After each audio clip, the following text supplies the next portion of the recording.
Welcome to The Explainer. Today we're diving into something called the Ouroboros Sexuality Framework. And trust me, it's a powerful new way to understand one of the most complicated parts of being human. So, at the very heart of this whole idea is the Ouroboros, that ancient symbol of the serpent eating its own tail. It represents a self-contained recursive loop. The big idea here? Our sexuality works pretty much the same way. All of its problems and all of its solutions are actually part of the same single system. So that leads us to the huge question we're tackling in this explainer. What if our entire sexual world, from our deep-seated biology to our ever-changing culture, operates just like one of these loops? I mean, think about it. This suggests that the biggest conflicts we face, in our relationships, our identities, our desires, they might not be bugs in the system at all. They might be the very engine that makes the whole thing run. Okay, so here's our roadmap. We'll start with the two core forces, then get into the four lenses for desire, apply them to love and modern dating, and finally, get to the point of it all. All right, let's dive right in. We're going to start by looking under the hood at the engine that drives this whole system. And it really all boils down to this fundamental tension between two opposing forces. And this is what we call the foundational duality. The easiest way to think about it is like this. It's a constant push and pull between our biological hardware, the ancient, evolved parts of us, and our cultural software, which is constantly being updated and rewritten by the society we live in. So on one side, you've got our static nature. This is our biological core, the unyielding result of millions of years of evolution. It's that universal sex drive, our gut-level attractions, the pure mechanics of arousal. This is basically the born this way side of the argument, the idea that some parts of our sexuality are pretty much fixed. And then on the other side, you have our dynamic nature. This is the cultural software, all the social scripts, the norms, the labels, and the stories we tell ourselves about what sex even means. This is where identity gets fluid, and where desire can shift with the times. So it's not about being born a certain way, it's about the person you're constantly becoming. And it's the tension between these two that generates all the complexity we experience. Okay, so we've got the engine. Now let's look at the toolkit for analyzing it. The framework gives us four really useful lenses to view pretty much any sexual issue, whether it's super personal or something happening in society at large. This table here lays out the four lenses for us. You can see each pillar, like unity or balance, serves a bigger function in the system, like creating cohesion or keeping things in equilibrium. And that function then shows up in our actual sex lives as things like identity or regulation. So let's break each one down. First up is unity, which the framework calls the golden glow. This is our deep, deep need to have a coherent story about ourselves sexually. It's the drive to answer that fundamental question, who am I? And to integrate all our desires into a stable, understandable sense of self. Next, we have balance, or the silver glow. Think of this one as the system's regulator, kind of like a thermostat. Now, this lines up perfectly with a real scientific model called the dual control model, which says we all have a sexual accelerator for getting turned on and a brake for shutting things down. The key here is that healthy sexuality isn't about just slamming the accelerator. It's about finding a dynamic, healthy balance between the two. Our third lens is symmetry, the silver sheen. This is all about the hidden patterns and the unspoken rules that secretly organize our sexual lives.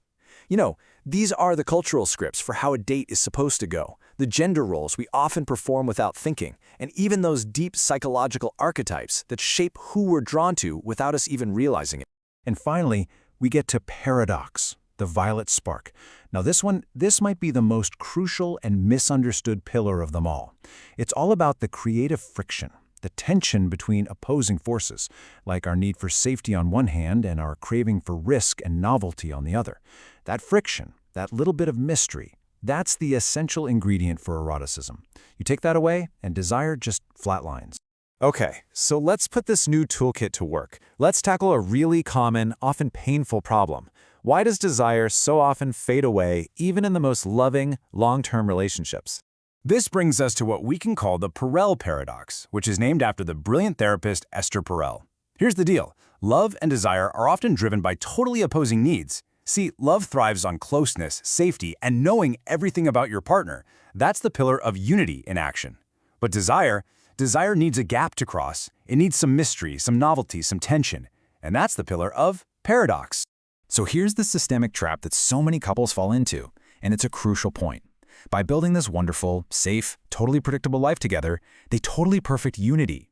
But in doing that, they can accidentally starve paradox. They eliminate all the mystery and tension, and the system just settles into this loving but completely desireless state.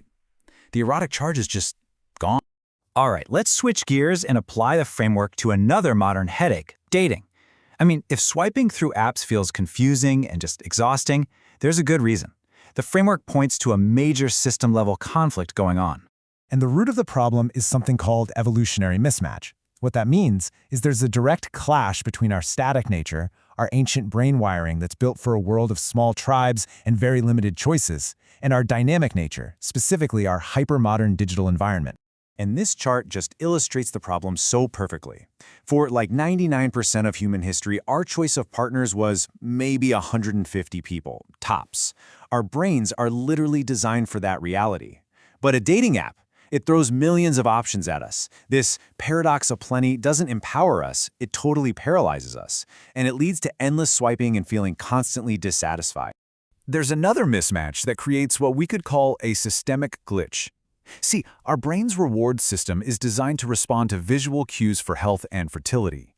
But internet pornography offers an infinite, non-stop stream of what are called supernormal stimuli, basically exaggerated, hyper-intense versions of those signals that are way more novel than anything in reality. And this can basically hijack our reward pathways, making real-world intimacy feel less stimulating by comparison. So, okay, we've deconstructed the system, we've explored its paradoxes, we've looked at its glitches, which brings us to the final big question. What is the ultimate point of this incredibly complex, self-consuming system?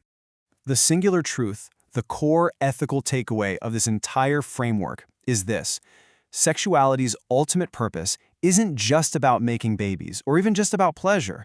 It's about driving us toward connection.